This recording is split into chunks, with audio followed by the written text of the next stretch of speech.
ಆಕಾಶವಾಣಿ ಕೆಳದಿ ಶಿವಪ್ಪನಾಯಕ ಕೃಷಿ ಹಾಗೂ ತೋಟಗಾರಿಕೆ ವಿಜ್ಞಾನಗಳ ವಿಶ್ವವಿದ್ಯಾಲಯ ಶಿವಮೊಗ್ಗದ ಪರಿಚಯ ಭಾಗವಹಿಸುತ್ತಾರೆ ಕುಲಪತಿಗಳಾದ ಡಾಕ್ಟರ್ ಆರ್.ಸಿ. ಜಗದೀಶ್. ಇವರೊಂದಿಗೆ ಭದ್ರಾವತಿ ಹಾಗೂ ಚಿತ್ರದುರ್ಗ ಆಕಾಶವಾಣಿ ಕೇಂದ್ರದ ಕಾರ್ಯಕ್ರಮ ಮುಖ್ಯಸ್ಥರಾದ ಎಸ್.ಆರ್. ಭಟ್. ಕೇಳುಗರೆ, ನಾವು ರೈತನನ್ನು ನಮ್ಮ ದೇಶದ ಬೆನ್ನೆಲುಬು ಅಂತ ಹೇಳ್ತೀವಿ.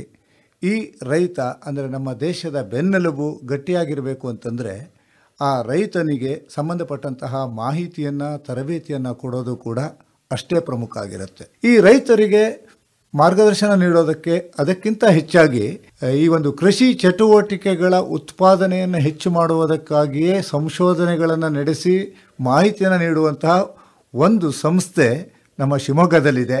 ಅದೇ ಕೆಳದಿ ಶಿವಪ್ಪನಾಯಕ ಕೃಷಿ ಮತ್ತು ತೋಟಗಾರಿಕಾ ವಿಶ್ವವಿದ್ಯಾನಿಲಯ ಇರುವಕ್ಕಿ. ಇಲ್ಲಿ ಹಲವಾರು ಈ ತರಹದ ಚಟುವಟಿಕೆಗಳು ನಡೀತಾ ಇರುತ್ತೆ. ಅದಕ್ಕೆ ಸಂಬಂಧಪಟ್ಟ ಹಾಗೇನೆ ಒಂದಿಷ್ಟು ಮಾಹಿತಿಯನ್ನು ಕೊಡೋ ಪ್ರಯತ್ನವನ್ನು ನಮ್ಮ ಇಂದಿನ ಕಾರ್ಯಕ್ರಮದಲ್ಲಿ ಮಾಡ್ತಾ ಇದ್ದೀವಿ. ಇದನ್ನು ತಿಳಿಸೋದಕ್ಕೋಸ್ಕರವಾಗಿ ಇಂದು ನಮ್ಮೊಂದಿಗಿದ್ದಾರೆ ಕೆಳದಿ ಶಿವಪ್ಪನಾಯಕ ಕೃಷಿ ಮತ್ತು ತೋಟಗಾರಿಕಾ ವಿಶ್ವವಿದ್ಯಾನಿಲಯ ಇರುವಕ್ಕಿಯ ಕುಲಪತಿಗಳಂತಹ ಡಾಕ್ಟರ್ ಆರ್.ಸಿ. ಜಗದೀಶ್ ಅವರು. ಜಗದೀಶ್ ಅವರೇ, ನಮಸ್ಕಾರ. ನಮಸ್ಕಾರ. ಕೃಷಿ ಹೇಗಿದೆ? ಕೃಷಿ ಈ ವರ್ಷ ಮಳೆಗಾಲ ಚೆನ್ನಾಗಿರೋದ್ರಿಂದ ಈ ವರ್ಷ ಕಳೆದ ವರ್ಷಕ್ಕಿಂತ ಈ ವರ್ಷ ಬಹಳಷ್ಟು ಆಶಾದಾಯಕವಾಗಿದೆ.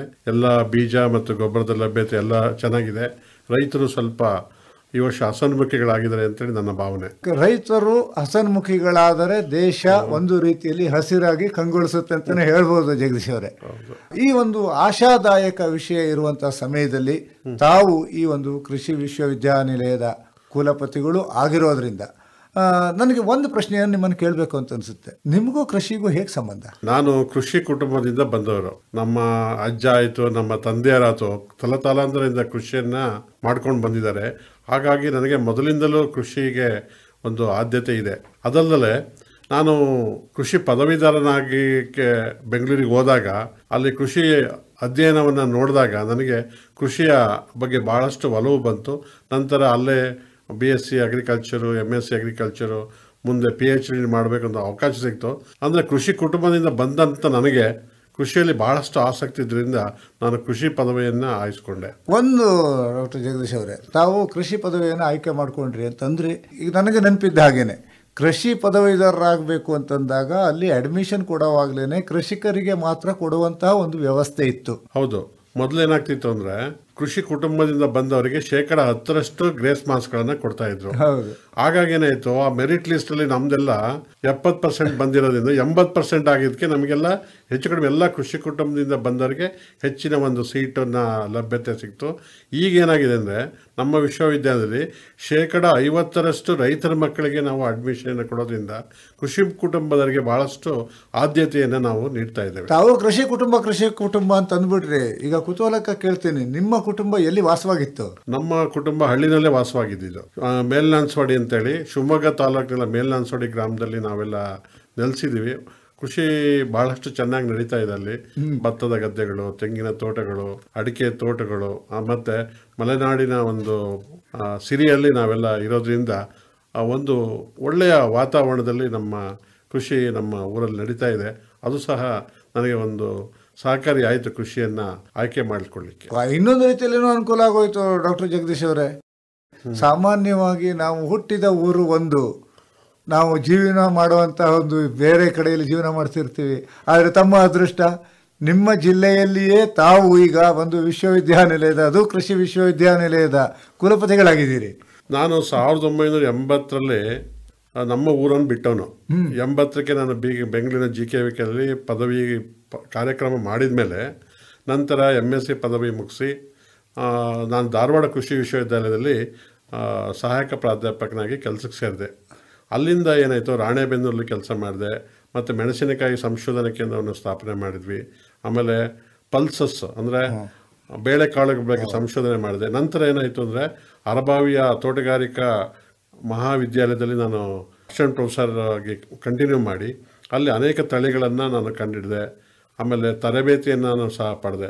ನಂತರ ಬಾಗಲಕೋಟೆ ವಿಶ್ವವಿದ್ಯಾಲಯದಲ್ಲಿ ನಾನು ಅನೇಕ ಹುದ್ದೆಗಳನ್ನು ಅಲಂಕರಿಸಿ ಮತ್ತು ಬೆಂಗಳೂರಿನ GKVKಯಲ್ಲಿ ತೋಟಗಾರಿಕಾ ಮಹಾವಿದ್ಯಾಲಯ ಡೀನ್ ಆಗಿ ಸುಮಾರು 34 ವರ್ಷ ನಮ್ಮೂರು ಬಿಟ್ಟು ಕೆಲಸ ಮಾಡಿದ್ದೀನಿ. ಕೊನೆಗೆ ಮಹದಾಸೆ ಏನಿತ್ತು ಅಂದರೆ ನಮ್ಮೂರಿ ಶಿವಮೊಗ್ಗ ವಿಶ್ವವಿದ್ಯಾಲಯಕ್ಕೆ ಬರಬೇಕು ಅನ್ನೋ ಮಹದಾಸೆ ಭಾಳ ಅಷ್ಟಿತ್ತು. ಕೊನೆಯದಾಗಿ ದೇವರು ನನಗೆ ಶಿವಮೊಗ್ಗಕ್ಕೆ ಡೀನಾಗಿ ಬರುವಂಥ ಭಾಗ್ಯವನ್ನು ಕರುಣಿಸಿದ. ನಂತರ ಒಂದೇ ವರ್ಷದಲ್ಲಿ ನನಗೆ ಇಲ್ಲಿ ಶಿವಮೊಗ್ಗ ವಿಶ್ವವಿದ್ಯಾಲಯದ ಕುಲಪತಿ ಆಗೋಕ್ಕೆ ಆಯ್ಕೆ ಆಯಿತು. ಅದು ಭಾಳಷ್ಟು ಸಂತೋಷ. ಯಾಕೆಂತೇಳಿದರೆ ನನ್ನ ಊರಿಗೆ ನನ್ನ ಒಂದು ಸೇವೆಯನ್ನು ಮಾಡಲಿಕ್ಕೆ ಕೊನೆಯ ಕಾಲದಲ್ಲಿ ನನಗೆ ಅವಕಾಶ ಸಿಕ್ಕಿದಂಥ ಸಂತೋಷ ನನಗೆ ಭಾಳಷ್ಟು ಇದೆ ಅಂತ. ಸಾಮಾನ್ಯವಾಗಿ ನಾವೆಲ್ಲ ಹೇಳ್ಬಿಡ್ತೀವಿ ರಿಟೈರ್ಡ್ ಆದಮೇಲೆ ಊರಿಗೆ ಬಂದು ಕೆಲಸ ಮಾಡ್ತೀವಿ ಅಂತ. ಆದರೆ ನಿಮಗೆ ಈಗ ಹುದ್ದೆಯಲ್ಲಿ ಇರುವಾಗಲೇ ತಮ್ಮ ಊರಿನಲ್ಲಿ ಕೆಲಸ ಮಾಡುವಂಥ ಒಂದು ಅವಕಾಶ ಸಿಕ್ಕಿದೆ ಡಾಕ್ಟರ್ ಜಗದೀಶ್ ಅವರೇ. So it's a proud moment ಅಂತ ಹೇಳ್ಬೋದು. ಯಾಕೆಂದರೆ ನನಗೆ ಅಲ್ಟಿಮೇಟ್ಲಿಗೆ ಕಮ್ಯುನಿಟಿಗೆ ಸ್ವಲ್ಪಟಿಗೆ ನನ್ನ ಹುಟ್ಟಿದ ಊರಿಗೆ, ನನ್ನ ಹುಟ್ಟಿದ ಜಿಲ್ಲೆಗೆ, ರಾಜ್ಯಕ್ಕೆ ಏನಾದರೂ ಕೊಡುಗೆಯನ್ನು ಕೊಡಬೇಕನ್ನೋ ಮಾನದಾಳದ ಆಸೆ ಇತ್ತು. ಆ ದೃಷ್ಟಿಯಿಂದ ನನಗೆ ಇಲ್ಲಿ ಬಂದಿದ್ದು ಭಾಳಷ್ಟು ಸಂತೋಷವಾಗಿದೆ. ನಾನು ಮನಪೂರ್ವಕವಾಗಿ ಹಗಲಿರುಳು ಸಹ ವಿಶ್ವವಿದ್ಯಾಲಯದ ಏಳಿಗೆಗೆ ಇವತ್ತು ದುಡಿತಾ ಇದ್ದೀನಿ ಅಂತ ನನ್ನ. ಆಮೇಲೆ ಒಂದು ನಮ್ಮ ಈ ಕೆಳದಿ ಶಿವಪ್ಪ ನಾಯಕ ಕೃಷಿ ಮತ್ತು ತೋಟಗಾರಿಕಾ ವಿಶ್ವವಿದ್ಯಾನಿಲಯ ಕರ್ನಾಟಕದಲ್ಲಿಯೇ ಅತ್ಯಂತ ಹೆಚ್ಚಿನ ವ್ಯಾಪ್ತಿಯನ್ನು ಹೊಂದಿರತಕ್ಕಂಥ ಒಂದು ವಿಶ್ವವಿದ್ಯಾನಿಲಯ. ಹೌದು, ಸುಮಾರು ನಮ್ಮ ಕರ್ನಾಟಕದ 1/3 ಭಾಗವನ್ನು ನಮ್ಮ ವಿಶ್ವವಿದ್ಯಾಲಯ ವ್ಯಾಪ್ತಿದೆ. 7 ಜಿಲ್ಲೆಗಳು ನಮ್ಮ ವ್ಯಾಪ್ತಿಗೆ ಬರ್ತದವೆ. ಆ 7 ಜಿಲ್ಲೆಗಳಲ್ಲಿ ವಿಶಿಷ್ಟವಾದ ಹವಾಗುಣಗಳಿದ್ದಾವೆ. ನಮಗೆ ಸಮುದ್ರದ ತಟ ಬರ್ತದೆ, ಸಹ್ಯಾದ್ರಿ ಬೆಟ್ಟಗಳ ನಾಡು ಬರ್ತದೆ, ಮಲೆನಾಡು ಬರ್ತದೆ, ಅರೆನಾಡು ಮಲೆನಾಡು ಬರ್ತದೆ, ಬಯಲು ಸೀಮೆ ಯಾವುದು ಚಿತ್ರದುರ್ಗ ಜಿಲ್ಲೆ ಬಯಲು ಸೀಮೆ ಸಹ ನಮ್ಮಲ್ಲಿ ಬರ್ತವೆ. 4 ಝೋನ್ಗಳು ಬರ್ತದೆ. ವಿಶಿಷ್ಟವಾದ ಬೆಳೆಗಳು, ವಿಶಿಷ್ಟವಾದ ವಾತಾವರಣ, ವಿಶಿಷ್ಟವಾದ ಸಸ್ಯ ಸಂಕುಲಗಳ ಮಧ್ಯೆ ನಾವು ನಮ್ಮ ವಿಶ್ವವಿದ್ಯಾಲಯ ಇರೋದು ನಮಗೆ ಕೆಲಸ ಮಾಡಲಿಕ್ಕೆ ಭಾಳಷ್ಟು ವಿಪುಲವಾದ ಅವಕಾಶಗಳಿವೆ ಅಂತ ಈ ಸಂದರ್ಭದಲ್ಲಿ ಹೇಳ್ತೇನೆ. ಕೃಷಿಯ ಯಾವ ಯಾವ ಚಟುವಟಿಕೆಗಳಿವೆಯೋ ಆ ಎಲ್ಲ ರೀತಿಯ ಚಟುವಟಿಕೆಗಳನ್ನು ತಮ್ಮ ವಿಶ್ವವಿದ್ಯಾನಿಲಯದ ಮೂಲಕ ಮಾಡೋದಕ್ಕೆ ಅವಕಾಶವನ್ನು ಕೊಡಿಸ್ತಾ ಇದ್ದೀರಿ. ಹೌದು. ಈಗ ನಮ್ಮ ವಿಶ್ವವಿದ್ಯಾಲಯ ನಮ್ಮ ಕರ್ನಾಟಕದಲ್ಲಿಯೇ ಒಂದು ಇಂಟಿಗ್ರೇಟೆಡ್ ಯೂನಿವರ್ಸಿಟಿ ಅಂತ ಹೇಳ್ತೀವಿ. ಯಾಕೆಂದ್ರೆ ನಮ್ಮಲ್ಲಿ ಕೃಷಿ ಇದೆ, ತೋಟಗಾರಿಕೆ ಇದೆ, ಆಮೇಲೆ ಫಾರೆಸ್ಟ್ರಿ ಅಂದರೆ ಅರಣ್ಯ ಇದೆ, ಅದ್ರ ಜೊತೆಗೆ ನಾವು ಮೀನುಗಾರಿಕೆಯನ್ನು ಸಹ ಮಾಡ್ತಾ ಇದ್ದೀವಿ, ಆಮೇಲೆ ಹೈನುಗಾರಿಕೆಯನ್ನು ಸಹ ಮಾಡ್ತಾ ಇದ್ದೀವಿ. ನಮ್ಮ ಕರ್ನಾಟಕದ ಏಕೈಕ ಇಂಟಿಗ್ರೇಟೆಡ್ ಯೂನಿವರ್ಸಿಟಿ ಅಂದರೆ ನಮ್ಮ ಶಿವಮೊಗ್ಗ ಯೂನಿವರ್ಸಿಟಿ ಅಂತ ನಾನು ಹೇಳಲಿಕ್ಕೆ. ಕೆಳದಿ ಶಿವಪ್ಪ ನಾಯಕ ವಿಶ್ವವಿದ್ಯಾನಿಲಯದಲ್ಲಿ ಅಂದ್ರೆ ಎಲ್ಲ ರೀತಿಯ ಸಸ್ಯಗಳು, ಎಲ್ಲ ರೀತಿಯ ಪ್ರಭೇದಗಳು ಎಲ್ಲವೂ ಇಂಟಿಗ್ರೇಟೆಡ್ ಆಗಿರೋದ್ರಿಂದ ತಮ್ಮ ವಿಶ್ವವಿದ್ಯಾನಿಲಯದಲ್ಲಿ ಓದುವಂಥವರ ಸಂಖ್ಯೆಯು ಕೂಡ ಜಾಸ್ತಿ ಇರಬೇಕಲ್ವಾ? ಈಗ ನಮ್ಮಲ್ಲಿ 5 ಮಹಾವಿದ್ಯಾಲಯಗಳು ನಮ್ಮ ವಿಶ್ವವಿದ್ಯಾಲಯ ಇದ್ದಾವೆ. ಪ್ರತಿ ವರ್ಷ ನಾವು 610 ವಿದ್ಯಾರ್ಥಿಗಳನ್ನು ನಾವು ತಗೊಳ್ಕೋದು. BSc ಕೃಷಿ, BSc ತೋಟಗಾರಿಕೆ, BSc ಅರಣ್ಯ ಪದವಿಯಲ್ಲಿ ನಾವು ತಗೊಳ್ತಿದ್ದೀವಿ. ಸುಮಾರು 610 ವಿದ್ಯಾರ್ಥಿ ಪ್ರತಿ ವರ್ಷ.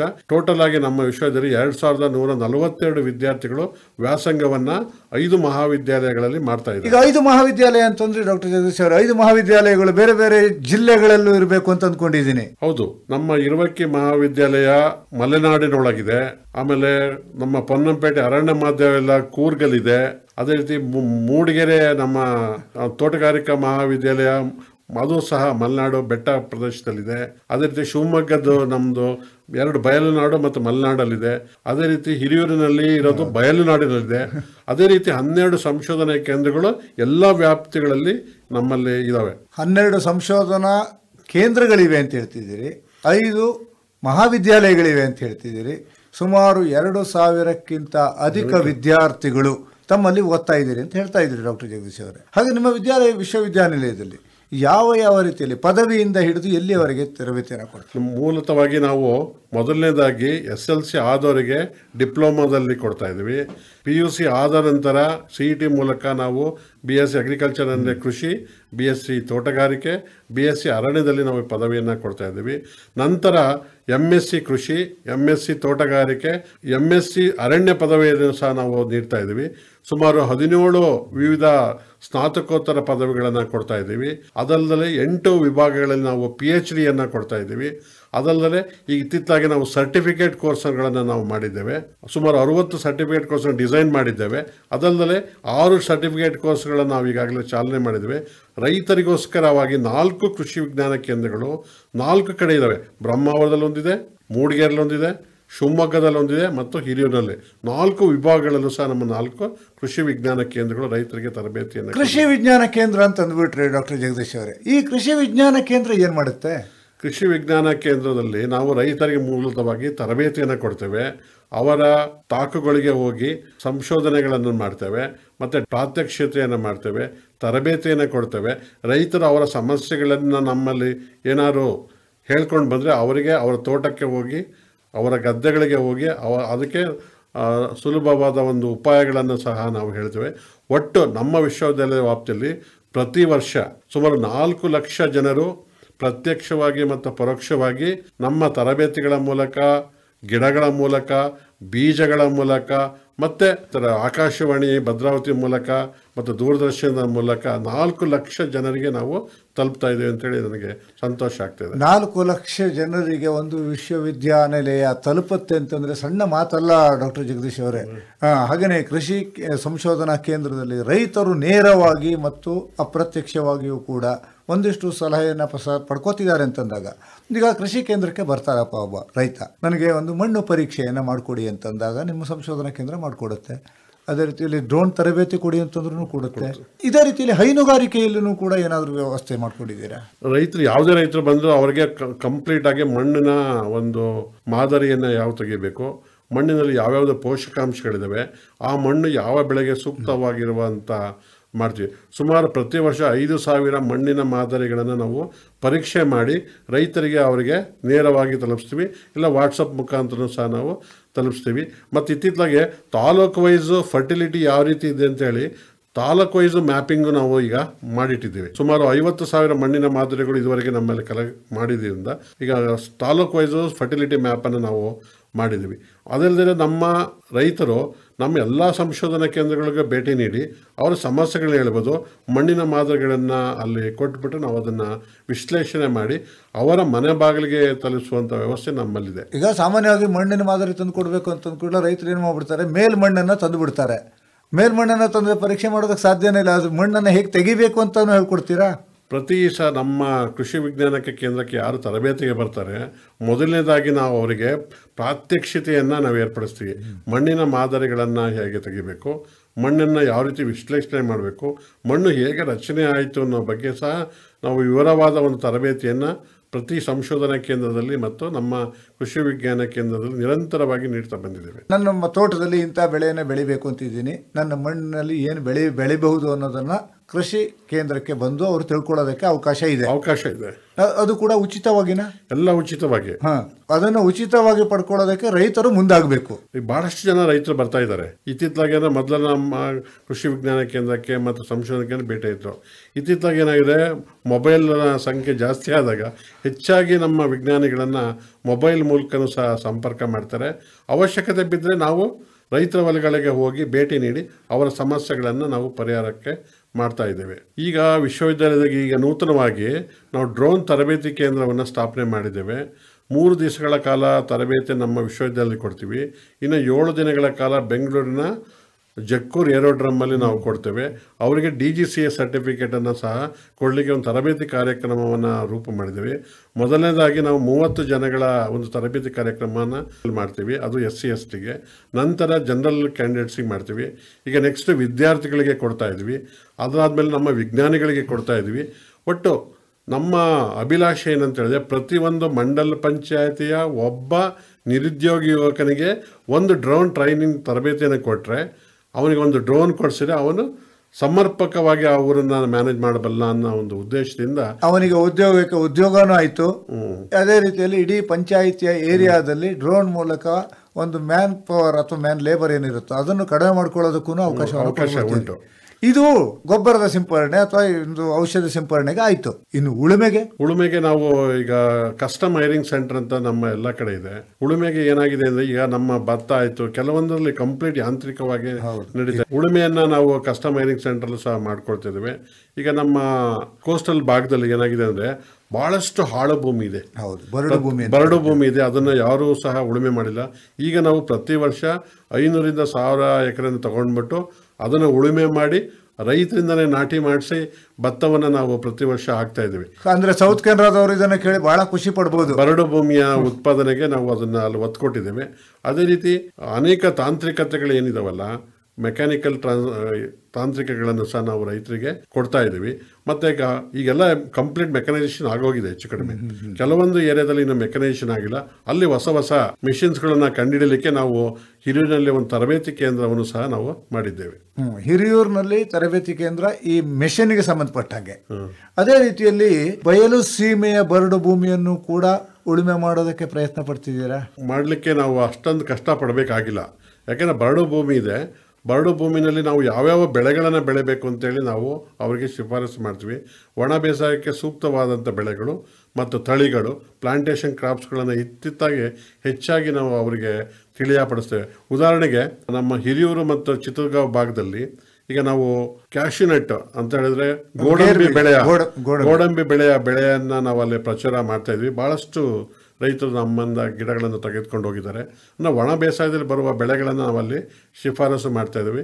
ಅದನ್ನು ಬರಡು ಭೂಮಿಯಲ್ಲೂ ಸಹ ಬೆಳಿಬೋದು. ಇನ್ನು ನಾವು ಮಡಿಕೇರಿ ಕಡೆಗೆ ಬಂದಂಥ ಸಮಯದಲ್ಲಿ ಅಲ್ಲಿಯೂ ಕೂಡ ಒಂದು ರೀತಿಯಲ್ಲಿ ರಬ್ಬರ್ ಪ್ಲಾಂಟೇಶನ್ ಇರುತ್ತೆ, ಇದು ಕಾಫಿ ಇರಬಹುದು.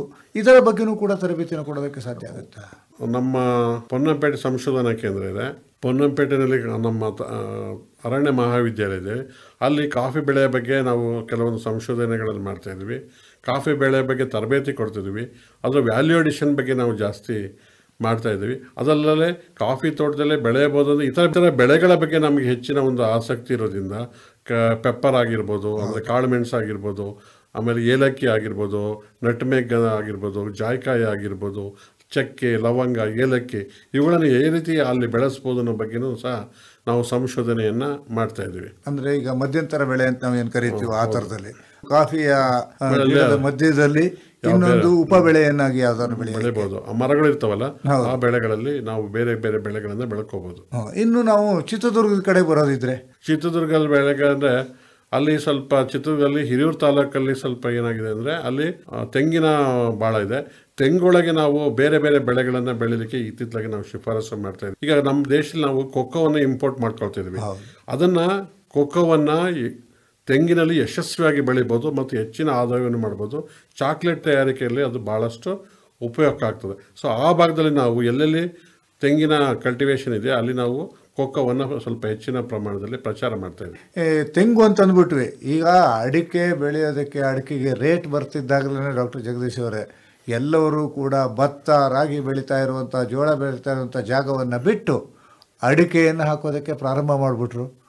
ನಮ್ಮ ರಾಷ್ಟ್ರದಲ್ಲಿ ಅತಿ ಹೆಚ್ಚು ಅಡಿಕೆ ಬೆಳೆಯೋ ಪ್ರದೇಶ ಅಂದರೆ ನಮ್ಮ ಕರ್ನಾಟಕ. ಸುಮಾರು 16 ಲಕ್ಷ ಎಕರೆ ಪ್ರದೇಶದಲ್ಲಿ ನಾವು ಅಡಿಕೆಯನ್ನು ಬೆಳೀತಾ ಇದ್ದೀವಿ. ಅಡಿಕೆ ಬೆಳೆಯಿಂದ ಏನಾಗಿದೆ, ಸ್ವಲ್ಪ ಫೀಲ್ಡ್ ಕ್ರಾಪ್ಸು ಕಡಿಮೆ ಆಗಿರ್ಬೋದು, ಬಟ್ ನಮ್ಮ ರೈತರು ಅಡಿಕೆಯಿಂದ ಆರ್ಥಿಕವಾಗಿ ಸಬಲರಾಗಿದ್ದಾರೆ. ನಮ್ಮ ದೇಶದಲ್ಲಿ ಯಾವುದಾದ್ರೂ ರೈತರು ಗೌರವಯುತವಾಗಿ ಒಳ್ಳೆ ಜೀವನ ಮಾಡ್ತಾ ಇದ್ರೆ ನಮ್ಮ ಅಡಿಕೆ ಬೆಳೆಗಾರರು. ಹೌದು. ಸೊ ಹೆಚ್ಚಿನ ಒಂದು ರೇಟು ಸಿಗ್ತಾ ಇದೆ, ರೇಟು ಸ್ಟೆಬಿಲೈಸ್ ಆಗಿದೆ, ಅದರಿಂದ ಬೆಳೀತಾ ಇದ್ದಾರೆ. ಅದಕ್ಕೆ ನಾವು ಇಲ್ಲ, ಅದರೊಳಗೆ ನಾವು ಏನು ಹೇಳ್ತೀವಿ ಅಂದರೆ ಅಡಿಕೆ ಒಂದೇ ಬೆಳೆ ಇಲ್ಲ, ಅಡಿಕೆ ಒಳಗೆ ಬೇರೆ ಬೇರೆ ಬೆಳೆಗಳು, ಕಾಳು ಮೆಣಸನ್ನು ಬೆಳೀರಿ ಅಂತ ಹೇಳ್ತೀವಿ, ಏಲಕ್ಕಿಯನ್ನು ಬೆಳೆದೆ ಅಂತೀವಿ, ವೀಳ್ಯದೆಲೆ ಬೆಳೆ ಅಂತ ಹೇಳ್ತೀವಿ. ಆಮೇಲೆ ಸುತ್ತಲೂ ಸಹ ಕೆಲವೊಂದು 10 ಹಲಸಿನ ಹಣ್ಣಿನ ಗಿಡಗಳನ್ನು ಹಾಕಿ ಈ ಥರ ಬೇರೆ, ಆಮೇಲೆ ನಿಂಬೆ, ಅದೇ ರೀತಿ ಗಜನಿಂಬೆ, ಈ ಥರ ಬೇರೆ ಬೆಳೆಗಳನ್ನು ಸಹ ಅಡಿಕೆ ಜೊತೆಗೆ ಹಾಕಿ ಅಂತೇಳಿ ನಾವು ಕೆಲವು ಮಿಶ್ರ ಬೇಸಾಯಕ್ಕೆ ಹೆಚ್ಚಿನ ಒಂದು ಪ್ರೋತ್ಸಾಹವನ್ನು ಕೊಡ್ತಾ ಇದ್ದೀವಿ. ಅಡಿಕೆಗೆ ಎಲೆ ಚುಕ್ಕೆ ರೋಗ ಇತ್ತಿತ್ತಲಾಗೆ ಬಹಳಷ್ಟು ವ್ಯಾಪಕವಾಗಿ ಹರಡ್ತಾ ಇದೆ. ಅದಕ್ಕೆ ನಾವು ಸುಮಾರು 12 ತಂಡಗಳನ್ನು ರಚಿಸಿ ಹೆಚ್ಚು ಕಡಿಮೆ ಮಲೆನಾಡು ಭಾಗದಲ್ಲಿ ಇದು ಬಹಳಷ್ಟು ಇರೋದ್ರಿಂದ ಕಾನ್ಸ್ಟೆಂಟಾಗಿ ಅದನ್ನು ನಾವು ಡಿಸೀಸನ್ನು ಸರ್ವೆ ಮಾಡ್ತಾ ಇದ್ದೀವಿ. ರೈತರಿಗೆ ತರಬೇತಿಯನ್ನು ಕೊಡ್ತಾ ಇದ್ದೀವಿ. ಸುಮಾರು ಒಂದು 80 ರೈತರ ಹೊಲದಲ್ಲಿ ಪ್ರಾತ್ಯಕ್ಷಿತೆಯನ್ನು ಸಹ ನಾವು ತೆಗೆದುಕೊಂಡಿದ್ದೀವಿ. ಅದರಿಂದ ಸ್ವಲ್ಪ ರೈತರಿಗೆ ಉಪಯೋಗ ಆಗ್ತಾ ಇದೆ. ತೆಂಗಾಯಿತು, ಅಡಿಕೆ ಆಯಿತು, ಹಾರ್ಟಿಕಲ್ಚರ್ಗೆ ಬಂದರೆ ಬಾಳೆ, ಇದು ಕೂಡ ಆರ್ಥಿಕ ಆದಾಯವನ್ನು ಬೆಳೆಸುವಂಥ ಒಂದು ದೊಡ್ಡ ಬೆಳೆ. ಬಾಳೆಯನ್ನು ನಾವು ಯಶಸ್ವಿಯಾಗಿ ಅಡಿಕೆನಲ್ಲಿ ಬೆಳಿಬೋದು. ಫಸ್ಟ್ ಒಂದು 2-3 ವರ್ಷ ನಾವು ಅಡಿಕೆ ಸಸಿ ನೆಟ್ಟಾಗಂತೂ ಬಾಳೆ ಬೆಳೆ ಬೆಳಿಬೋದು. ಈಗ ಏನಾಗಿದೆ ಅಂದರೆ ಅಡಿಕೆನಲ್ಲೂ ಸಹ ಬಾಳೆಯ ಬೆಳೆಯೋದ ಪ್ರಮಾಣ ಸ್ವಲ್ಪ ಕಡಿಮೆ ಆಗಿದ್ದರಿಂದ ಬಾಳೆಗೆ ಒಳ್ಳೆ ಬೇಡಿಕೆ ಬಂದಿದೆ. ಎಸ್ಪೆಷಲಿ ನಮ್ಮಲ್ಲಿ ಬೆಳೆಯುವ ಏಲಕ್ಕಿ ಬಾಳೆ ಅಂತ ಹೇಳ್ತೀವಿ, ಅದಕ್ಕೆ ಭಾಳಷ್ಟು ಬೇಡಿಕೆ ಇದೆ. ಇನ್ನೂ ಹೆಚ್ಚಿನ ಪ್ರದೇಶ ಆದರೂ ಬೆಲೆ ಏನು ಕುಸಿತ ಆಗೋದಿಲ್ಲ. ಜೀನೈನಿಗೂ ಕೂಡ ಅಷ್ಟೇ ಒಳ್ಳೆ ಜೀನೈನಿಗೂ ಇದೆ. ಅದಂದರೆ ನಮ್ಮ ಕೋಸ್ಟಲ್ ಭಾಗದಲ್ಲಿ ಭಾಳಷ್ಟು ಬೇಡಿಕೆ ಇರೋದ್ರಿಂದ ಆ ಭಾಗಕ್ಕೆ ನಾವು ಅದನ್ನು ಸರಬರಾಜು ಮಾಡ್ಬೋದು. ಇಲ್ಲೊಂದು ಗೋವಾಕ್ಕೆ ಕಳಿಸ್ಬೋದು, ಪೂನಾಕ್ಕೆ ಕಳಿಸ್ಬೋದು, ಮುಂಬೈಗೆ ಕಳಿಸ್ಬೋದು. ಆದರೆ ಈಗ ಏನಾಗಿದೆ ಅಂದರೆ ನಾವು ಅದಕ್ಕೆ ಹೊಸ ಹೊಸ ತಳಿಗಳನ್ನು ಸಹ ನಾವು ಇಲ್ಲಿ ಸುಮಾರು ಒಂದು 60 ತಳಿಗಳನ್ನು ಇಲ್ಲಿ ಸಂಶೋಧನೆ ಮಾಡಬೇಕಂತ ಸಂಶೋಧನೆ ತಾಕುಗಳನ್ನು ಇಲ್ಲಿ ಹಾಕ್ಕೊಂಡಿದ್ದೀವಿ. ಹೌದು ಡಾಕ್ಟರ್ ಜಗದೀಶ್ ಅವರೇ, ಒಂಥರ ನಿಮ್ಮ ಈ ಕೆಳದಿ ಶಿವಪ್ಪ ನಾಯಕ ಕೃಷಿ ಮತ್ತು ತೋಟಗಾರಿಕಾ ವಿಶ್ವವಿದ್ಯಾನಿಲಯಕ್ಕೆ ಬಂದರೆ ನಾವು ಕೆಲವೊಮ್ಮೆ ಹೇಳ್ತೇವೆ ವಿಶ್ವವಿದ್ಯಾನಿಲಯ ಅಂತಂದರೆ ಎಲ್ಲವುದನ್ನು ತಿಳಿಸ್ಕೊಡುವಂಥದ್ದು ಅಂತ. ನಿಮ್ಮ ಯೂನಿವರ್ಸಿಟಿಗೆ ಬಂದರೆ ಎಲ್ಲ ರೀತಿಯ ತಳಿಗಳನ್ನು ನೋಡೋದಕ್ಕೆ ಸಾಧ್ಯ ಇದೆಯಲ್ಲ? ಹೌದು, ನಾವು ಭತ್ತದಲ್ಲಿ ಹೆಚ್ಚಿನ ತಳಿಗಳನ್ನು ಬಿಡುಗಡೆ ಮಾಡಿದ್ದೇವೆ. ಈ ವರ್ಷ ಸಹ್ಯಾದ್ರಿ ಕೆಂಪು ಮುಕ್ತಿನ ತಳಿ ಸುಮಾರು 1,000 ಕ್ವಿಂಟಾಲನ್ನು ಪ್ರೊಡಕ್ಷನ್ ಮಾಡಿ ನಾವು ರೈತರಿಗೆ ಹಂಚಿದ್ದೇವೆ. MO4 ತಳಿಗೆ ಭಾಳಷ್ಟು ಬೇಡಿಕೆ ಇದೆ, ತುಂಗಾ ತಳಿಗೆ ಭಾಳಷ್ಟು ಬೇಡಿಕೆ ಇದೆ. ಹೊಸದಾಗಿ ಒಂದು GP1 ಅಂತ ಒಂದು ಅಲಸಂದೆ ತಳಿಯನ್ನು ಕಂಡುಹಿಡಿದೀವಿ. KMR 340 ರಾಗಿಯನ್ನು ಕಂಡುಹಿಡಿದಿದ್ದೀವಿ. ಕ್ಯಾಸ್ಟರ್ಲಿ ಹೊಸ ತಳಿಗಳು ಬಂದಿದ್ದಾವೆ, ಭಾಳಷ್ಟು ತಳಿಗಳು ಬಂದಿದ್ದಾವೆ, ಟೆಕ್ನಾಲಜಿಗಳು ಬಂದಿದೆ. ಅದನ್ನು ರೈತರು ಉಪಯೋಗ ಮಾಡ್ಕೋಬೇಕು. ಒಟ್ಟು ಹೇಳಬೇಕು ಅಂದರೆ ಸುಮಾರು 5,500 ಕ್ವಿಂಟಾಲಷ್ಟು ಬೀಜಗಳನ್ನು ನಾವು ಈ ವರ್ಷ ಉತ್ಪಾದನೆ ಮಾಡಿ ರೈತರಿಗೆ ಕೊಟ್ಟಿದ್ದೇವೆ. ಅದೇ ರೀತಿ 14 ಲಕ್ಷ ಗಿಡಗಳನ್ನು ನಾವು ಉತ್ಪಾದನೆ ಮಾಡಿ ರೈತರಿಗೆ ಕೊಟ್ಟಿದ್ದೇವೆ.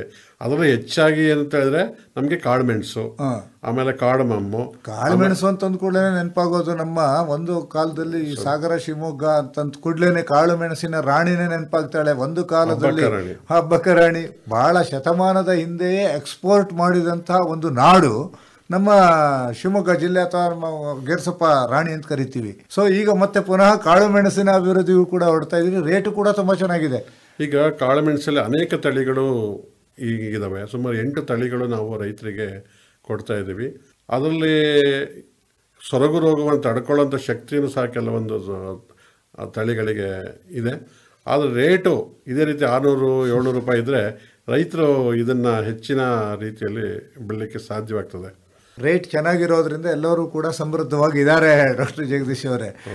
ಇನ್ನು ಇವೆಲ್ಲವೂ ಕೂಡ ತೋಟಗಾರಿಕೆಗೆ ಸಂಬಂಧಪಟ್ಟಿದ್ದಾಯಿತು. ಇನ್ನು ಕೃಷಿಗೆ ಬಂದಂಥ ಸಮಯದಲ್ಲಿ ಕೃಷಿಯಲ್ಲಿ ಯಾವ್ಯಾವ ರೀತಿಯ ವೈವಿಧ್ಯತೆಯನ್ನು ಕಂಡುಹಿಡ್ತಿದ್ದೀರಿ? ಕೃಷಿಯಲ್ಲಿ ನಾವು ಒಣ ಬೇಸಾಯಕ್ಕೆ ಯಾವ ರೀತಿಯ ಪದ್ಧತಿಗಳನ್ನು ಅಳವಡಿಸ್ಕೊಳ್ಬೇಕು, ಆಮೇಲೆ ನೀರಾವರಿನಲ್ಲಿ ಯಾವ ರೀತಿಯ ಪದ್ಧತಿಗಳನ್ನು ಅಳವಡಿಸ್ಕೊಳ್ಬೇಕು, ಮತ್ತು ಮಲೆನಾಡು ಭಾಗದಲ್ಲಿ ಕೃಷಿ ಮತ್ತು ಕೋಸ್ಟಲ್ ಭಾಗದಲ್ಲಿ ಕೃಷಿ ಯಾವ ರೀತಿ, ಪ್ರತಿಯೊಂದು ವಿಚಾರಕ್ಕೂ ಸಹ ಬೇಸಾಯ ಪದ್ಧತಿಗಳು ಚೇಂಜ್ ಆಗ್ತದೆ. ಎರಡನೇದಾಗಿ ನಮ್ಮ ರೈತರ ಹಿಡುವಳಿ, 1 ಎಕರೆ ಭೂಮಿ ಇರೋರು ಇದ್ದಾರೆ, 50 ಎಕರೆ ಇದ್ದಾರೆ, 100 ಎಕರೆ ಇದ್ದಾರೆ. ನಮ್ಮಲ್ಲಿ ಯಾವುದೇ ಟೆಕ್ನಾಲಜಿ ಇದೆ, 1 ಎಕರೆಗೂ ಟೆಕ್ನಾಲಜಿ ಹೇಳ್ತೀವಿ, 50 ಎಕರೆಗೂ ಟೆಕ್ನಾಲಜಿ ಹೇಳ್ತೀವಿ, 100 ಎಕರೆಗೆ ಹೇಳ್ತೀವಿ. ಕೆಲವರು ನನಗೆ ಸಾವಯವ ಕೃಷಿ ಬೇಕು ಅಂತಾರೆ, ಸಾವಯವ ಕೃಷಿನೇ ಹೇಳ್ತೀವಿ. ಕೆಲವರು ನಮಗೆ ರಾಸಾಯನಿಕ ಬೇಕು, ಸಾವಯವ ಅಂತ ಹೇಳ್ತಾರೆ, ಅದನ್ನು ನಾವು ಹೇಳ್ತೀವಿ. ಅಂದರೆ ರೈತರಿಗೆ ಅವರ ಜಮೀನಿಗೆ ಏನು ಬೇಕೋ ತಾಂತ್ರಿಕತೆಗಳನ್ನು ಮಾಡುವಷ್ಟು ಮತ್ತು ತಿಳಿವಷ್ಟು ಸಂಶೋಧನೆ ನಮ್ಮ ವಿಶ್ವವಿದ್ಯಾಲಯದಲ್ಲಿ ಈಗ ಆಗಿದೆ. ಈಗ ಸಂಶೋಧನೆ ಅಂತ ನಾವು ಆವಾಗಲಿಂದ ಮಾತನಾಡ್ತಾ ಇದ್ದೀವಿ. ತಮ್ಮದೇ ಆದಂತಹ ಅಂದರೆ ಈ ಕೆಳದಿ ಶಿವಪ್ಪ ನಾಯಕ ಕೃಷಿ ಮತ್ತು ತೋಟಗಾರಿಕಾ ವಿಶ್ವವಿದ್ಯಾನಿಲಯದ ಸಂಶೋಧನೆಗಳು ಕೆಲವೊಂದು ಪೇಟೆಂಟು ಆಗಿರ್ಬೋದು. 2 ಪೇಟೆಂಟ್ಗಳು ನಮಗೆ ಸಿಕ್ಕಿದ್ದಾವೆ. ಒಂದು ಪೇಟೆಂಟ್ ಏನಂತ ಹೇಳಿದ್ರೆ, ನಮ್ಮ ಬ್ಯಾಡಗಿ ಮೆಣಸಿನಕಾಯಿ ತಳಿ ಏನಿದೆಯಲ್ಲ ಅದು ನಾಶವಾಗ್ತಿದೆ. ಅದಕ್ಕೊಂದು ಟಿಶ್ಯೂ ಕಲ್ಚರಲ್ಲಿ ಹೊಸ ಟೆಕ್ನಾಲಜಿ ಕಂಡುಹಿಡಿದ್ಬಿಟ್ಟು ಅದರ ಮೂಲ ಗುಣವನ್ನು ವಿಶ್ಲೇಷಣೆ ಮಾಡಿ ಅದನ್ನು ಸಂರಕ್ಷಣೆ ಮಾಡೋವಂಥ ಒಂದು ಟೆಕ್ನಾಲಜಿ ನಮಗೆ ಪೇಟೆಂಟ್ ಸಿಕ್ಕಿದೆ. ಅದೇ ರೀತಿ ನಮಗೆ ಮಿನಿ ಹ್ಯಾಂಡ್ ಶೆಲ್ಲರ್ ಅಂತ ಹೇಳ್ತೀವಿ, ಗ್ರೌಂಡ್ನಟ್ಟನ್ನು ಕಾಯಿ ಬಿಡಿಸುವುದಕ್ಕೆ ಮಿನಿ ಹ್ಯಾಂಡ್ ಶೆಲ್ಲರ್ ಅಂತ ಹೇಳ್ತೀವಿ, ಅದಕ್ಕೂ ಸಹ ಪೇಟೆಂಟ್ ಸಿಕ್ಕಿದೆ. ಸುಮಾರು 4 ಪೇಟೆಂಟ್ಗಳನ್ನು ನಾವು ಸಬ್ಮಿಟ್ ಮಾಡಿದ್ದೇವೆ. ಅದೇ ರೀತಿ ನಮ್ಮ ಮಲೆನಾಡಿನ ಕೆಂಪಡಿಕೆಯನ್ನು ಭಾಳ ಪ್ರಸಿದ್ಧವಾಗಿದೆ, ಅದನ್ನು ಭೌಗೋಳಿಕ ಸೂಚಿ ಅಂತೇಳಿ ಅಂದರೆ ಜಿಯೋಗ್ರಾಫಿಕಲ್ ಇಂಡಿಕೇಶನ್ಗೂ ಸಹ ನಾವೀಗ ಶಿಫಾರಸನ್ನು ಮಾಡಿದ್ದೇವೆ. ಜಾಗತಿಕ ಮಟ್ಟದಲ್ಲಿಯೇ ಶಿವಮೊಗ್ಗದ ಕೆಳದಿ ಶಿವಪ್ಪ ನಾಯಕ ವಿಶ್ವವಿದ್ಯಾನಿಲಯದ ಒಂದು ಚಾಪ್ ಇರುತ್ತೆ. ಹೌದು. ಇನ್ನೊಂದು ವಿಭಾಗಕ್ಕೆ ಬರೋದಿದ್ರೆ ತಾವು ಸಂಶೋಧನೆ ಮತ್ತು ತಮ್ಮಲ್ಲಿ ಸುಮಾರು 2,000ಕ್ಕಿಂತ ಹೆಚ್ಚು ವಿದ್ಯಾರ್ಥಿಗಳು ಓದ್ತಾ ಇರೋದ್ರಿಂದ ನಮ್ಮ ದೇಶದವ್ರು ಮಾತ್ರ ಇದ್ದಾರಾ, ಇಲ್ಲ ಬೇರೆ ಬೇರೆ ರಾಜ್ಯದವರು ಅಥವಾ ಬೇರೆ ಬೇರೆ ದೇಶದವರು ಕೂಡ ತಮ್ಮಲ್ಲಿ ಬರ್ತಾ ಇದ್ದಾರಾ? ಮೊದಲು ಬೇರೆ ದೇಶದವರು ಇದ್ರು. ICAR ಇಂದ ನಮಗೆ 15% ಬೇರೆ ರಾಜ್ಯಗಳಿಂದ ಬರ್ತಾರೆ. ಹೆಚ್ಚಾಗಿ ನಮಗೆ ಬರೋದು ಕೇರಳದಿಂದ ಮತ್ತು ನಾರ್ತ್ ಈಸ್ಟ್ ಕಡೆಯಿಂದ ನಮಗೆ ಹೆಚ್ಚಿನ ಒಂದು ವಿದ್ಯಾರ್ಥಿಗಳು ಬರ್ತಾರೆ. ಸೊ 15% ನಾವು ICAR ವಿದ್ಯಾರ್ಥಿಗಳಿಂದ ಹೊರ ರಾಜ್ಯಗಳಿಂದ ಬರೋರಿಗೆ ಕೊಡ್ತೀವಿ. ಆಫ್ರಿಕಾದಿಂದ ನಮಗೆ ಸ್ವಲ್ಪ ಬೇಡಿಕೆ ಬರ್ತಾ ಇದೆ ಈಗ, ಮತ್ತು ಜರ್ಮನಿಯಿಂದ ಬೇಡಿಕೆ ಬರ್ತಾ ಇದೆ. ಯಾಕೆಂದರೆ ಅರಣ್ಯ ಪದವಿಯನ್ನೇ ಕೊಡಿ ಅಂತ ಬೇಡಿಕೆ ಬರ್ತಾ ಇದೆ. ಇದೆಲ್ಲ ಯಾಕಾಯಿತು ಅಂತ ಹೇಳಿದ್ರೆ, ನಾವು ಸುಮಾರು 37 ಜನ ವಿದ್ಯಾರ್ಥಿಗಳನ್ನು ಅಮೇರಿಕಾ, ವಿಯೆಟ್ನಾಂ, ಜರ್ಮನಿ ಮತ್ತು ಬ್ಯಾಂಕಾಕಿಗೆ ನಾವು ಕಳಿಸಿದಾಗ ಅಲ್ಲಿನ ಒಂದು ಅಭಿಪ್ರಾಯನ ಸಂಗ್ರಹಣೆ ಮಾಡಿದಾಗ ಅವ್ರು ಹೇಳಿದ್ರು ಅವರು ಸಹ ನಮ್ಮ ವಿಶ್ವವಿದ್ಯಾಲಯಕ್ಕೆ ಬಂದ್ಬಿಟ್ಟು ಅರಣ್ಯ ಮತ್ತು ಕೃಷಿನಲ್ಲಿ ಹೆಚ್ಚಿನ ಒಂದು ಪದವಿಯನ್ನು ಪಡಲಿಕ್ಕೆ ಭಾಳಷ್ಟು ಉತ್ಸುಕ ಆಗಿದ್ದಾರೆ. ಅದಲ್ಲದೆ ನಮ್ಮ ವಿದ್ಯಾರ್ಥಿಗಳು ಆ ದೇಶದಲ್ಲಿ ಹೆಚ್ಚಿನ ವ್ಯಾಸಂಗಕ್ಕೆ ಆಗಲೇ ಸೀಟನ್ನು ಪಡ್ಕೊಂಡಿದ್ದಾರೆ. ನಿಮ್ಮ ಕಾಲೇಜಿನ ವಿದ್ಯಾರ್ಥಿಗಳು ಬೇರೆ ದೇಶದಲ್ಲಿ ಈಸಿಯಾಗಿ ಒಂದು ಉನ್ನತ ವ್ಯಾಸಂಗಕ್ಕೆ ಪ್ರವೇಶವನ್ನು ಪಡ್ಕೊಳ್ಳೋದು ಸುಲಭ ಆಗಿದೆ ಅಂತಂದ್ರೆ, ಇನ್ನು ತಮ್ಮಲ್ಲಿ ಒಂದು ರೀತಿಯಲ್ಲಿ ವಿಜ್ಞಾನ ಕೇಂದ್ರ ಅಂತಂದ್ರೆ, ಅದೇ ರೀತಿಯಲ್ಲಿ ವಿಶ್ವವಿದ್ಯಾನಿಲಯ ಒಂದು ರೀತಿಯಲ್ಲಿ ಸಂಶೋಧನಾ ಕೇಂದ್ರ. ಎಷ್ಟು ಜನ ಸಂಶೋಧಕರು ತಮ್ಮಲ್ಲಿದ್ದಾರೆ? ಈಗ ನಮ್ಮಲ್ಲಿ ಸುಮಾರು ಈಗ 282 ವಿಜ್ಞಾನಿಗಳು ನಮ್ಮ ವಿಶ್ವವಿದ್ಯಾಲಯದಲ್ಲಿದ್ದಾರೆ. ಮತ್ತು ಎಲ್ಲ ASRP ಸೆಂಟರ್ಸು, ಕೃಷಿ ವಿಜ್ಞಾನ ಕೇಂದ್ರಗಳೆಲ್ಲ ಪೋಸ್ಟ್ಗಳು ಫಿಲಪ್ ಆಗಿದ್ದಾವೆ. ಆದರೆ ನಾನ್ ಟೆಕ್ನಿಕಲಲ್ಲಿ ಸ್ವಲ್ಪ ಕೊರತೆ ಇದೆ.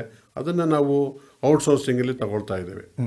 ಇನ್ನು ವಿಶ್ವವಿದ್ಯಾನಿಲಯ ಅಂತಂದು ಕೂಡ ಸಾಮಾನ್ಯ ಜನರ ಕಲ್ಪನೆಯಲ್ಲಿ ಒಂದಿರುತ್ತೆ ಡಾಕ್ಟರ್ ಜಗದೀಶ್ ಅವರೇ, ಇದು ಸರ್ಕಾರ ಸಂಪೂರ್ಣವಾಗಿ ಅನುದಾನವನ್ನು ನೀಡಿ ನಡೆಸುವಂತಹ ಸಂಸ್ಥೆ ಅಂತ. ಇದ್ರ ಬಗ್ಗೆ ನಮ್ಗೆ ಕೇಳಿದ್ರೆ ಒಂದು ಸ್ವಲ್ಪ ಪರಿಚಯ ಹೇಳ್ಬೋಣ. ಸ್ಯಾಲ್ರಿ ಕಾಂಪೋನೆಂಟ್ ಎಲ್ಲ ಸರ್ಕಾರದಿಂದ ಬರ್ತದೆ. ಸ್ವಲ್ಪ ಮಟ್ಟಿಗೆ ನಮಗೆ ಶಿಕ್ಷಣಕ್ಕೆ ಹಣವನ್ನು ನೀಡ್ತಾರೆ. ಬಟ್ ಉಳಿದ ಹಣವನ್ನು ನಾವೇ ನಮ್ಮ ಆಂತರಿಕ ಸಂಪನ್ಮೂಲಗಳಿಂದ ನಾವು ಮಾಡ್ಕೊಳ್ಬೇಕಾಗ್ತದೆ. ನಮ್ಮ ಸಂಶೋಧನೆಗೆ ನಾವು ಆಂತರಿಕ ಸಂಪನ್ಮೂಲಗಳಿಂದ ಮಾಡ್ಕೊಳ್ತೀವಿ.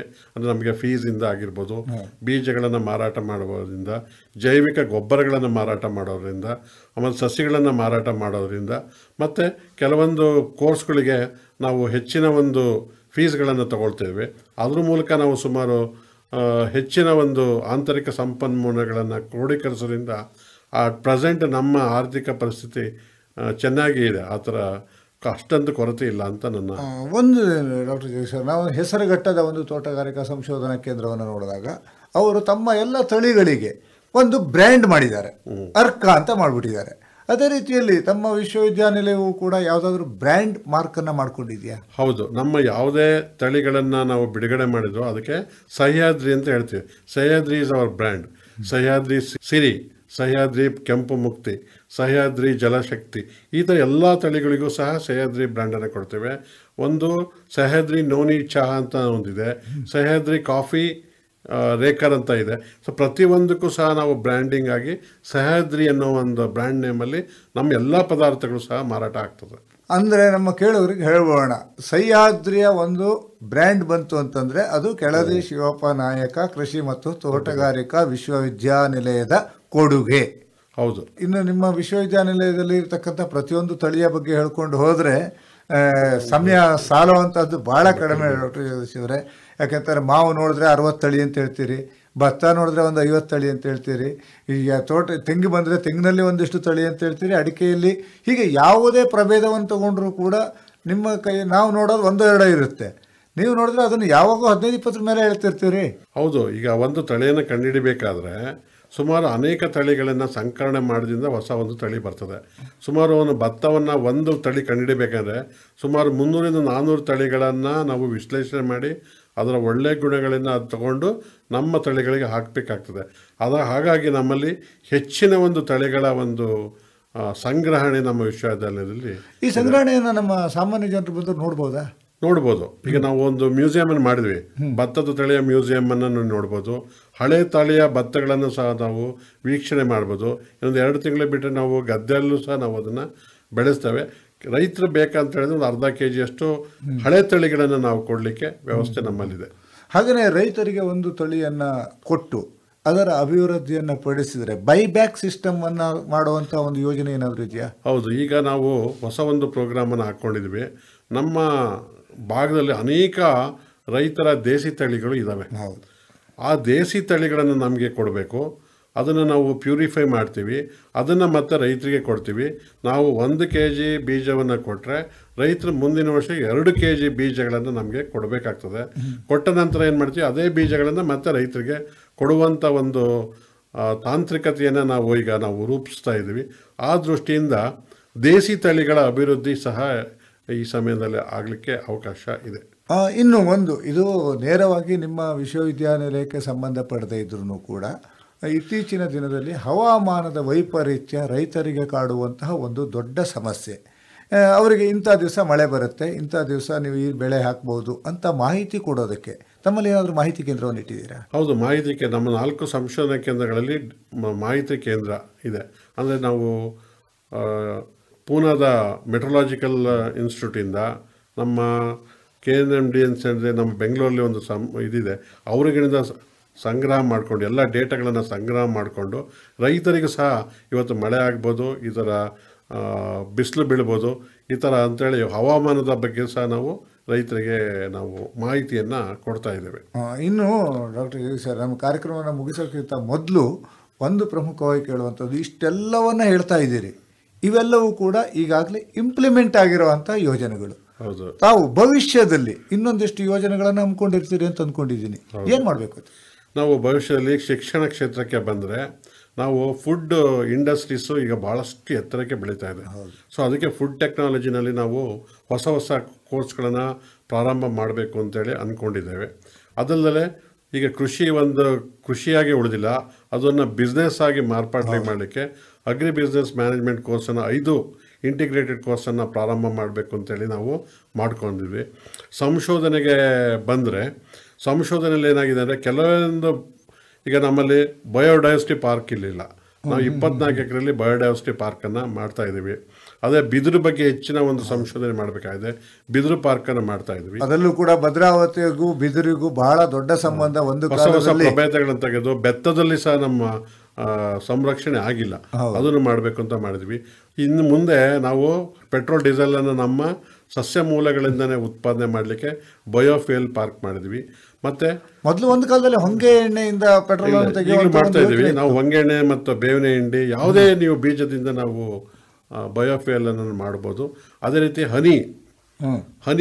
ಹನಿ ಪಾರ್ಕ್ ಇದೆ ನಮ್ಮಲ್ಲಿ. ಅಂದರೆ ಸುಮಾರು ಪ್ರತಿ ವರ್ಷ ಒಂದು 2,000 ಲೀಟರ್ನ, ಅದು ಕೆಜಿಗಳಷ್ಟು ಹನಿಯನ್ನು ನಾವು ರೈತರಿಂದ ತಗೊಂಡು ಅದನ್ನು ಸಂಸ್ಕರಣೆ ಮಾಡಿ ಮತ್ತು ಪ್ಯಾಕ್ ಮಾಡಿ ಭಾಳ ಅಷ್ಟು ಚೀಪ್ ರೇಟಿಗೆ 350 ರೂಪಾಯಿಗೆ ನಾವು ಮಾರಾಟ ಮಾಡ್ತೀವಿ. ಇದು ಒಂದು ಇದೆ, ಪ್ಯೂರ್ ಹನಿ. ಆಮೇಲೆ ಸುಮಾರು 24 ಎಕರೆಯಲ್ಲಿ ಸಾವಯವ ಸಂಶೋಧನಾ ಕೇಂದ್ರ ಮಾಡ್ತಿದ್ದೀವಿ. ಆಮೇಲೆ ಸಮಗ್ರ ಕೃಷಿ ಪದ್ಧತಿಯನ್ನು ನಮ್ಮ ಸಂಶೋಧನಾ ಕೇಂದ್ರದಲ್ಲಿ ಮಾಡ್ತಾಯಿದ್ವಿ. 100 ಎಕರೆನಲ್ಲಿ ನಮ್ಮ ದೇಶ ಸಿಗುವ ಹಣ್ಣಿನ ಗಿಡಗಳನ್ನು ನಾವು ಹಾಕ್ತಾ ಇದ್ದೀವಿ. ಸುಮಾರು 100 ಎಕರೆನಲ್ಲಿ ಎಲ್ಲ ಪ್ಲಾಂಟೇಶನ್ ಕ್ರಾಪ್ಸನ್ನು, ಮಸಾಲೆ ಬೆಳೆಗಳನ್ನು ಮತ್ತು ಮೆಡಿಸಿನಲ್ ಪ್ಲಾಂಟ್ಸನ್ನು ಹಾಕ್ತಾ ಇದ್ದೀವಿ. ಅದೇ ರೀತಿ ಅರಣ್ಯದಲ್ಲಿ ಸುಮಾರು ಒಂದು 250 ಎಕರೆ ನಮ್ಮದು ಅರಣ್ಯ ಇದೆ. ಆ ಅರಣ್ಯದಲ್ಲಿ ಅದು ನೇಟಿವ್ ಫಾರೆಸ್ಟ್ ಆಗಿ ಮೇಂಟೈನ್ ಮಾಡಿ ಪ್ರತಿ ವರ್ಷ ಅಲ್ಲಿ ಏನು ಬಯೋಲಾಜಿಕಲ್ ಆಕ್ಟಿವಿಟಿ ಆಗ್ತದೆ ಅದ್ರ ಬಗ್ಗೆ ಸಂಶೋಧನೆ ಮಾಡಲಿಕ್ಕೆ ನಾವು ದೀರ್ಘಕಾಲದ ಒಂದು ಪ್ರಯೋಗವನ್ನು ನಾವು ಈಗಾಗಲೇ ಮಾಡ್ಕೊಳ್ಳಿ. ಇದು ಸಂಶೋಧನೆ ಆಯಿತು. ವಿಸ್ತರಣೆಯಲ್ಲಿ ನಾವು ಈಗ ಕೇವಲ ಶೇಕಡ 25% ಜನರಿಗೆ ತಲುಪ್ತಾ ಇದ್ದೀವಿ. ನಾವು ಹೇಗೆ 100% ರೈತರಿಗೆ ತಲುಪುವ ಯಾವ ರೀತಿ ಅನ್ನೋ ಬಗ್ಗೆ ನಾವು ಮಾಡ್ತೀವಿ. ಅದಕ್ಕೋಸ್ಕರ ಕೃಷಿ ಮೇಳಗಳನ್ನು, ಕಿಸಾನ್ ಮೇಳಗಳನ್ನು, ಪ್ರಾತ್ಯಕ್ಷಿಕೆಗಳನ್ನು ನಾವು ಮಾಡ್ತಾಯಿದ್ವಿ. ಆಕಾಶವಾಣಿ ನಮ್ಮ ಒಂದು ನೇಗಿಲ ಮಿಡಿತ ಅಂತೇಳಿ ಒಂದು ಬೆಳಗ್ಗೆ ರೈತರೆಲ್ಲ ಕೇಳ್ತಾ ಇದ್ದಾರೆ. ಅದು ಬಹಳಷ್ಟು ಪ್ರಸಾರವಾಗ್ತಿದೆ, ಭಾಳಷ್ಟು ರೈತರು ಸಹ ಕೇಳ್ತಾ ಇದ್ದಾರೆ. ಅದಲ್ಲದೆ ನಾವು ನೇಗಿಲ ಮಿಡಿತ ಅನ್ನೋ ಒಂದು ಪಬ್ಲಿಕೇಶನ್ನು ಸಹ ಸುಮಾರು 2,500 ರೈತರು ಅದನ್ನು ಸಬ್ಸ್ಕ್ರಿಪ್ಷನ್ ಮಾಡಿದ್ದಾರೆ. ಅದ್ರ ಮೂಲಕ ಪ್ರಸಾರ ಆಗ್ತಿದೆ. ದೂರದರ್ಶನದ ಮೂಲಕ ಪ್ರಸಾರ ಮಾಡ್ತಾಯಿದ್ದೀವಿ.